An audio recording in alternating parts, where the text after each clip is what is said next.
dead in Ohio. Four dead in Ohio. Four dead in Ohio. Four dead in Ohio. How dead in Ohio? How many more? Four dead in Ohio. Why? Four dead in Ohio. Four dead in Ohio. The story that I want to talk about today occurred in Nipgen in Ross County, Ohio. It happened when three people were walking along Nipgen Road near the Peniston Cemetery, and something odd occurred. This incident happened in 2003 in Nipgen, which is in Ross County, and it was investigated by MUFON. The investigators from MUFON were Pete Hardinger, John Fry, and Deborah Anderson, and they were members of MUFON of Ohio Roundtown UFO Society. The witness, his nephew, and the nephew's friend were going for a walk looking for pieces of wood to make Christmas presents from. They were on their way home when the main witness, the uncle, looked behind and noticed a bright white light in the sky. Now, this bright white light followed them for about a half a mile to their home. When they arrived home, the uncle noticed that the bright light had moved from its original position, which was in the south, and was now in the west over a wooded hill behind their home. The third witness, the friend, had gone home. So the uncle and his nephew changed into warm clothing, got flashlights, and went up the hill into the woods and out into the clearing at the top of the hill, accompanied by their dog. They saw the white light hovering in the sky just above the tree line on the opposite side of the field. They signaled with their flashlights, and the object seemed to signal back. The dog was looking at the light, and the other dogs in the neighborhood were barking. The witnesses then shined their lights on themselves. The light in the sky changed shapes from a pyramid to a 5-point star to other various shapes. All of them were formed with a grid-like structure made of what appeared to be lasers.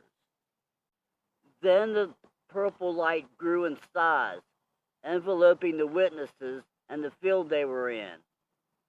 When they looked back at the object, they saw what appeared to be 4 to 6 human shapes on the top of the purple globe object, gesturing with their arms. They had human-like bodies, and we could see their heads and arms, but not their legs, is what one of the witnesses said. It looked as if they were wearing robes. Other red blinking lights were now circling the field.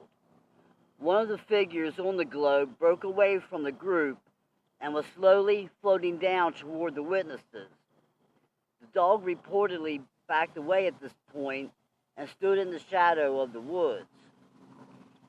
The entity landed on the earth directly in front of us, said the uncle, about 3 feet. It was made of the same purple light as the globe and had no distinguishing features, no face, no hair, fingers, legs, appearance of clothing.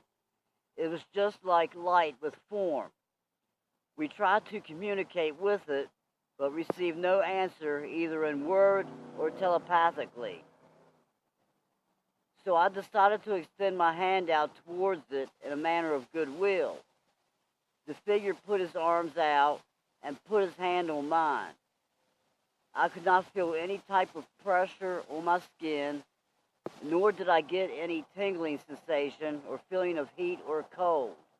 Instead, it was as if I was being touched by a hologram.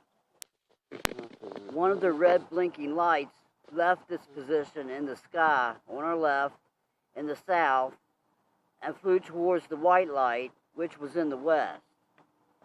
Then it went to our right in the northern sky, cut across the field right above us, and continued on until it was once again in the south.